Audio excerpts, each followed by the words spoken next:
भारत सरकार के पर्यावरण वन एवं जलवायु मंत्रालय के सहयोग से जूलॉजिकल सर्वे ऑफ इंडिया द्वारा 2 दिवसीय कीट विज्ञान पर राष्ट्रीय सम्मेलन आज संपन्न हो गया, जिसमें देश भर के 60 के करीब प्रशिक्षुओं ने भाग लेकर कीट विज्ञान पर विस्तृत जानकारी अर्जित की। बात करते हुए राष्ट्रीय सम्मेलन में देश भर से आए प्रशिक्षुओं ने बताया कि कीट विज्ञान पर आयोजित इस राष्ट्रीय सम्मेलन से उन्हें बहुत सी जानकारियां प्राप्त हुई हैं कि कीट की किस तरह से पहचान की जा सकती है व खेतों में लगे कीट से फसलों को कैसे बचाया जा सकता है।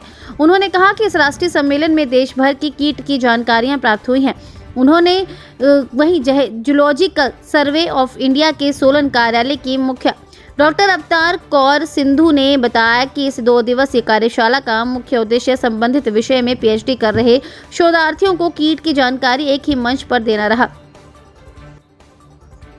एन एंटोमोलॉजिस्ट, कीट विज्ञान के छात्र होने के नाते और एक हॉर्टिकल्चर यूनिवर्सिटी में के स्टूडेंट होने के नाते हमें बहुत अच्छे से पता है कि हिमाचल प्रदेश की इकोनॉमी में हॉर्टिकल्चर का काफ़ी महत्वपूर्ण योगदान है और हॉर्टिकल्चर में कीटों का एक बेहद अहम रोल है इकोनॉमी को डिसरप्ट करने में।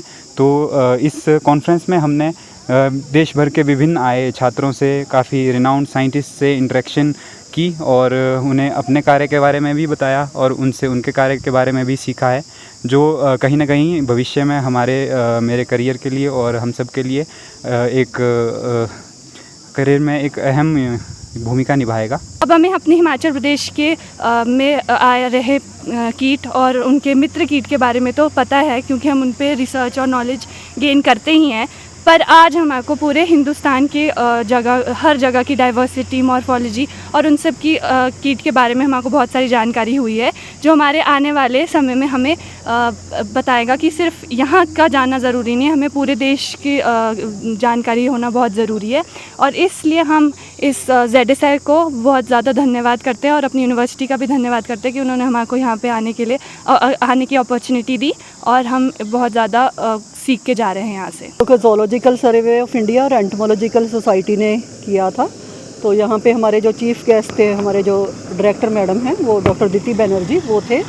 तो इसमें हमारे 6 सेक्शन थे। टेक्निकल सेक्शन, जिसमें लगभग 61 बच्चों ने डिफरेंट ओरल प्रेजेंटेशंस में पार्टिसिपेट किया। शॉर्ट टॉक भी थी। एक्चुअली टोटल 125 सब्सट्रैक्ट आए थे, तो काफ़ी हमें रिस्पांस मिला था all over India different state से। पर क्योंकि यहाँ पे हमारे रजिस्ट्रेशन फ़ीस कोई नहीं रखी थी और फ्री थी ये कॉन्फ्रेंस, इसलिए हमने यंग रिसर्चर्स को यहाँ मौका दिया बोलने का, ताकि उनको भी स्टेज का एक्सपीरियंस हो सके और इनवाइटेड जो स्पीकर्स हैं उनसे इंटरेक्ट करने का मौका मिल सके। तो टोटल जो है वो 61 बच्चों ने ओरल प्रेजेंटेशंस दी हैं, जिसमें हिमाचल, जम्मू कश्मीर और पंजाब, हरियाणा, दिल्ली, चेन्नई और ये कहते हैं Aligarh, UP and this Kerala, बहुत डिफरेंट स्टेट से बच्चे आए थे जिन्होंने अपनी प्रेजेंटेशन दी।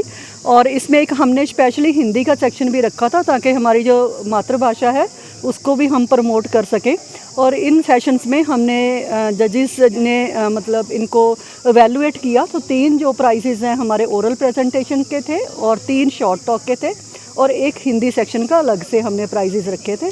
तो ये मेरे को लगता है कि बच्चों को यहाँ काफ़ी कुछ सीखने का मौका मिला होगा और हमें भी यहाँ पे ये कंडक्ट करने का सौभाग्य प्राप्त हुआ। धन्यवाद। ठीक है जी। हिमाचल प्लस न्यूज़ के लिए सोलन से जासमिन की रिपोर्ट।